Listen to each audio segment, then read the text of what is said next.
I have spent the last 25 years of my life investing in preparation for my retirement. Some of our investments are specific to Jamaica, and they're available in Jamaica, as well as there's some that are available to Jamaicans living in Jamaica, but the actual instruments are overseas. Now, I have invested through good times, through tough times, and everything in between. And in this video, I'm gonna walk you through what I would say are the 5 investment strategies that have given me some of the highest returns over the past 25 years. And this is not just returns in dollars, but also in freedom. Because as you know, money is only a tool that buys us freedom. Now, let me declare, I am not a financial advisor. I'm just someone who is sharing her own experience. And I always suggest that you talk with a financial advisor. And later in the video, I'm going to tell you how to get access to them for free, because you want somebody who knows what they're doing to tell you or to guide you on how to spend your hard-earned money. Now, this first one on our list is one that I've talked about before, but I'm gonna break it down from a different perspective, and it is investing in bonds. And bonds have been in my portfolio since I was in my early 20s. I've invested in bonds for nearly 3 decades now, because next year I'll be 50. And over the years, I've seen both good and not so great results. I remember one time when a bond investment that I had didn't perform well because of some issues that were happening in Barbados. I didn't lose money, but I didn't make the kind of interest that I typically would during that time. And recently, there are 2 specific bonds that I've been investing in for many years as well that's not delivering up to standards or up to expectations. The bottom line is, overall, the experience has been positive over the last 3 decades and profitable for me. So how does a bond work, you may be asking? Let's say I invest in a bond that pays 9% in interest per annum, like one of the ones I actually invest in, which is Southdale, which is the parent company for JPS. And you know, JPS is Jamaica Public Service, and they're a monopoly, so a great investment for that reason. Now, it means that I receive 9% of my investment back in interest every single year. So as an example, if I invest $100,000 and keep in mind, you can invest in Jamaican dollars as well, depending on the instrument that you're investing in. But $100,000 will equate to $9,000 per year, or $2,250 every quarter that's coming in a passive way. Money that comes in basically that I'm not working for. I'm not trading time to make this money. And here's what makes it powerful. I want you to imagine you don't spend that interest that you're getting, and you take it and you reinvest it and allow it to compound. And let's say you do it for 25 years. And just to clarify, by compounding, I mean that the interest that you get, you keep adding it to the principal periodically, whether that's yearly, quarterly, and reinvesting everything. Using compound interest, that original $100,000 that you invested would grow into about $860,000, assuming the same 9% in compound interest coming in annually, and assuming we have done it for 25 years. Now, let's say at retirement, you stop investing and you move that $860,000 into a bond that pays 9% in interest annually. That would give you $77,000 per year in passive income. For the record, $77,000 per year equates to about $6,500 per month. Could you live off $6,500 per month? I know that's enough for me to live comfortably and cover my expenses in retirement. And this is without me ever touching the principal and living a decent life here in Jamaica, which means I could will or pass the principal on to my next generation. Now, to get ideas on what bonds you can invest in, you can actually prompt ChatGPT, as I'm showing you here on screen, for information based on where you live. You can say, hey ChatGPT, I live in Jamaica, I'm looking to invest in bonds. And as you can see here, you're gonna get several options to choose from. Take these and talk to your investment advisor about them. Now, let me lend a disclaimer. This video is for informational purposes only. I'm sharing my own personal experience, not financial advice. Investing always comes with risk. Please do your own research, not just with ChatGPT, but by talking to your financial advisor or a licensed professional. Now, the second investment that I have used that has delivered amazing returns, and this one is mind-blowing, are index funds. And they're one of the smartest paths, in my opinion, to retirement freedom. Now, if you're new here, I'm retired. I actually retired from working a 9-to-5 job at age 42. That's almost 8 years ago now. And index funds is one of the ways I was able to do this. An index fund is like a basket of top performing companies. So instead of putting all your eggs, which is your money, in one stock or one bond, with index funds, you're investing in a broad collection that mirrors the market. It means then that your risks are lower, and historically, they actually provide better returns over time. You can start with your lunch money as an example. And before you say, Odetta, what in the world are you talking about? I'm going to give you 2 examples. The people who buy the expensive lunch and those of us who buy the cheaper lunch. Let's start with the expensive lunch people. If you're spending about $12 per day on lunch, that's fancy in my opinion.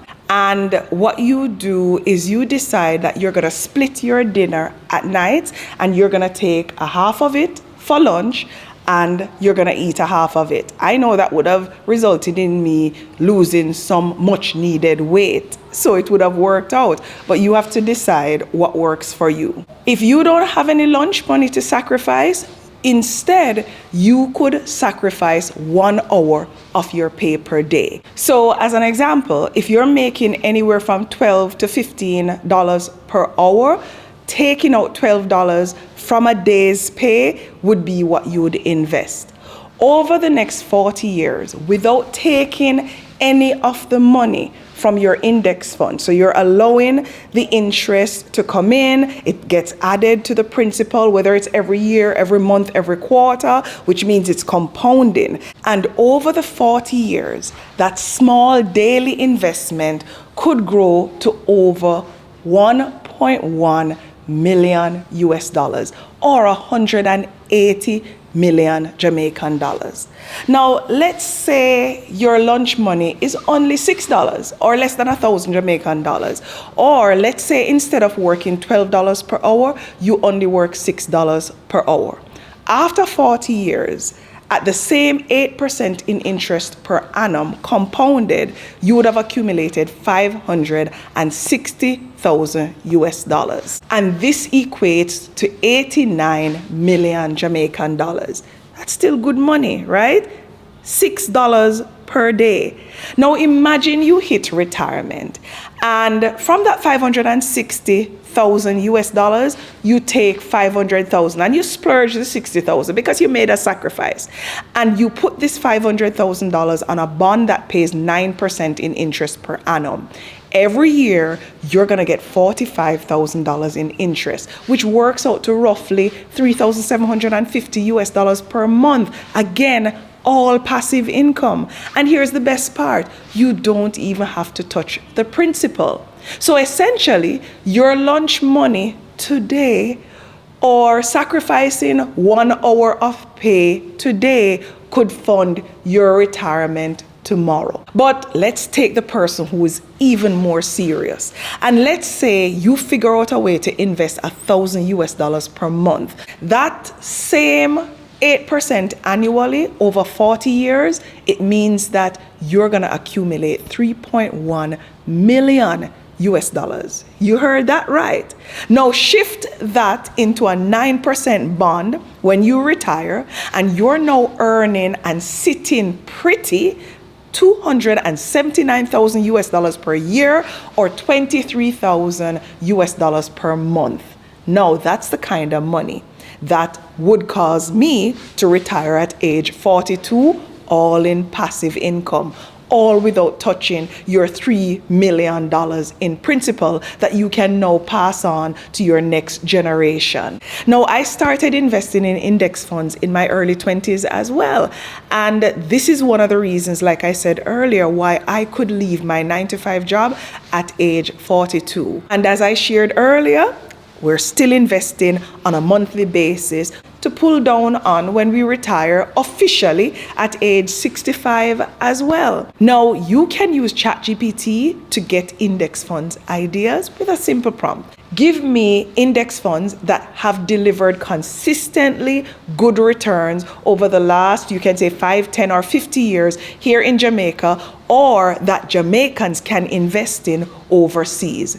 If you do not have a financial advisor, you can also ask ChatGPT for recommendations based on where you're located, and they will recommend financial advisors that are associated with the different companies that they are recommending that you invest in from an index fund perspective or a bond perspective. And investment advisors typically work free of cost. And listen, my only rule of thumb when it comes to investment advisors is don't hire one who is broke. At least hire one who is showing that the skills that they're about to share with you, they have used it themselves to achieve something. They don't have to be rich either, but they need to be making progress financially. Now, next on the list is buying and selling real estate. And this is something that has never failed me in Jamaica. In my adult life, I've never seen Jamaican property values go down. It may stagnate and not go up, but I've never seen it go down. If you have seen it go down, let me know in the comments. Let me share my personal experience. The property that I'm sitting in now, recording this video, we bought it about 11 years ago for about $450,000. Now, we invested about $500,000 over a few years in improvements, and now the property is worth anywhere from 2.5 to 3 million US dollars based on offers that we have received. And remember, I said 11 years ago. Another property that we picked up for about $100,000 that we plan to use for investment, it's now worth $188,000, and it's not even been a year, and we have done no renovations. This is just land. Even back in my 20s, and this was my late 20s, we built a house and it cost the equivalent of about $16 million, which was worth about 200,000 US dollars at the time. And within 5 years, it doubled. Now, I know you're probably thinking, that sounds amazing, but I don't have that kind of money to get started. The great thing is you can get started with a small amount. Look for distressed home, foreclosures, or auction. You can use ChatGPT as I'm prompting it here to get these details as well. When you find something, you can use NHT to finance it, and then do minimal renovations like painting it. If it's a house, fixing the door, giving it a little bit of curb appeal, and flip it for a profit. And you keep doing that, and as you're doing it, you increase the value every single time. Listen, you can actually start with rural land in Jamaica and invest between $5,000, maybe $10,000 to purchase it. Hold on to it for a little while until the area starts to develop. And to get access to that $10,000 to buy the land, If you're young, you can get a loan from a bank, and for 20 years, your monthly payment would be about 6,500 Jamaican dollars per month, which is affordable for a lot of people. Hold on to that property until the area around it starts to slowly develop. Flip it, and then you can take that money and reinvest it in a more expensive property, and you can continue to do that and build up your portfolio. In my opinion, real estate is one of the most powerful wealth builders in Jamaica. Now, next on the list is long-term rentals. So beyond flipping and selling, you can also buy property for long-term renting. If you do it the right way, the tenant actually will pay your mortgage. That way, you're building wealth without draining your own pocket. Personally, I love commercial rentals like warehouses. Think about it. Everybody is now buying online. Where are these online stores storing their stuff? They're going to need warehouses. So that's growing. Storage spaces, they're also very popular. I find warehouse investing to be extremely lucrative. You know why? Think about a warehouse. It doesn't have fancy windows or fancy doors, just a big room. You don't even have to finish the ceiling. You just need a little bathroom and untiled raw flooring, and you can rent it for premium dollars. Let's say you make the sacrifice and you figure out how to get a loan to either build a warehouse or to buy a warehouse, and you spend $100,000 or the equivalent. You put down $20,000 and you finance it for the other $80,000, and you do so over 15 years at an interest rate of 8%. That's about $765 that you're going to pay per month in loan payments. Now you take that same warehouse and you rent it out for $1,500. After expenses like insurance and maintenance, you're still going to be left with over $500 per month. After 15 years, the loan goes away and that $1,500 is coming in as profit. As a matter of fact, in 15 years, you're going to increase your rent a few times. So now you're probably up to $2,000 coming in as profit for an asset that's working for you. That's how you turn rent into wealth. Now, next on the list is investing in short-term rentals. An example that's popular is Airbnb, but Airbnb is not the only short-term rental option out there. But this one works magic for us in Jamaica.